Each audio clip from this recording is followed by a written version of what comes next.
sekusikeyi abantu abatuwaseke waliwo oluusi abajja n'abazadde ne bannaddiini babeera muomwo wabulungi Dr. Sebalo Mulabi akugambye nti fe abamanyi ku by'okuyimba enyiba kati ekumala amaanyi bo abamanyi ku by'okuyimba enjiya yakati n'ennyimba bikumala amaanyi n'atandika naga nti abayimbi abayimbira eno nsaba mukomye okukoppa abazungu naye abayimbi bakadongokamu mukomye okukoppa abayaaye nze nkyusa mukomye okukoppa abazungu naye mukomye okukoppa abayaaye olaba Dr. Fred Sebale kati olimba olwali lugyewa oli ku Delta TV tukole mu bbinu lya kadongokamu sendiowa mubiru smart okuva mu Smart Studios ng'essaawa eno ndiwa ku Delta TV olimba olubuulirira ng'olwo abantu bajja kukuba kati bidandali obadde olusanga wa teruli recorded mu audio anzo kuba yabiyimbako edda maybe naye nga tetubirina lupya tannaba nefenga mu bina kadonkamu tusobola okugenda mu shows ne tujjayo part sales twetaaga olabe Dr. Sebale SB4 nkomezaawo ku kifaananyi kya Dr. Sebale nkomezaawo ku Dr. Sebale olabe enyambala gye yayambala itwalako mu maaso olaba yambala empale si full damage naye nga damage abantu bankubira amasimu gwa bayimbi bo laba Sebale yayambadde damage ne mbagamba no omuyimbi wa kadonkamu si faaza nti alina kubeera mu gganduula naye muntu alina obulamu era agenda n'omulembe kubanga yakubuulira nti ennyambala eno mbi yakwawulira ekibi ku kirungi kati ayamba tatulaze ennyama just waliwo ng'akalaka ffe tubiyita biraka mu kyalo ewaffe entuuma bukomansimbi tubiyitanga biraka agenda n'omulembe naye asomesezza abayimbi mwesootinge mutudizewo muzanyenga ku bivulu ekyo mbadde nkibagamba ebiseera byonna mukole rehearsals ezimala muteeketeeke ekivulu okuva wansi awo nga mu namba 5 omuntu atambulire ku mulamwa waliwo enkola yalingawo edda nga bwe bamala okukuba show ne batuka mu nnyimba nga nnya bakubya olw'eggwanga kyentegeeza bagenyi baffe abalungi kakati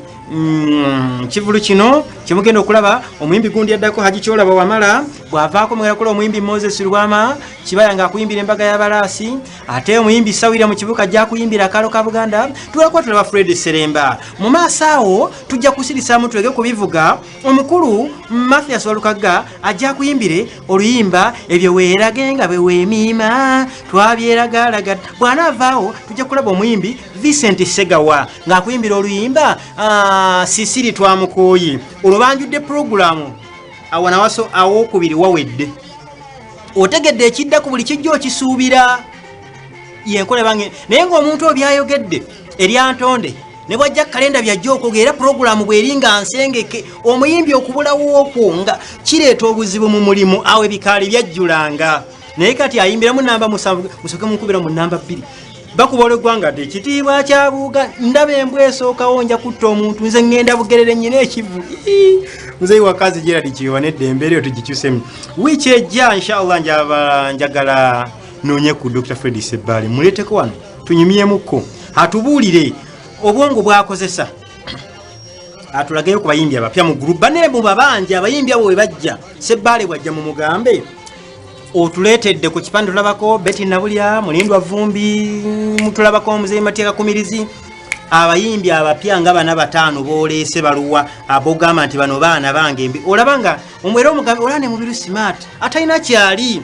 just musajja taberawe ku TV n'ayogera ebintu bye olaba asobodde otuleeta ba Eddie Buyundu tubalabye Bufumba Award atulidde ba Kafero Junior ab'e Kampala atulidde ba Hassan Endugga bwakwataganye ne Mathias Walukaga batwetedde ba Jackie Kizito tubalabye talina kayina musajja wattu akyasula na wa maama we naye ate gwe Dr. Sebale yayimba akapande kente akasimu utwetedde baani nsalo ng'ekibye nkutumiddeko nnyo olina enteekateeka gye wateesetese ndozanga 2 wagitumye manya madda gakadonkamu awo ku Big Crown opposite ne Shero tusaba Katonda kibenga kirasitinga kibenga si kyakukoma mu kkubo omanyi ebimu kyotaguse nze sitandika kyesiguse sitandika kyenavambaga nti nze ngenda mu byabufuzi byange bukoma nsimbi naye sigenda kuvuganya ze mmanyi kuwangula nze muntu yabe ready boy nga ndi mu kyakutaano banewulira ebintu nge tukapisix okulula nti omwana oli akulira ebyobuyonjo ayina asigale wate waliwo amuvuganya nti etugenda maaso gye mix gye girondola n'omuntu tuli mbina kadonkamu mumpereza message mbaddiremu enamba ngenda kugibawa ku lw'omuyimbi atandika naye naawe omuyambi ng'olinayo ekyuma kyo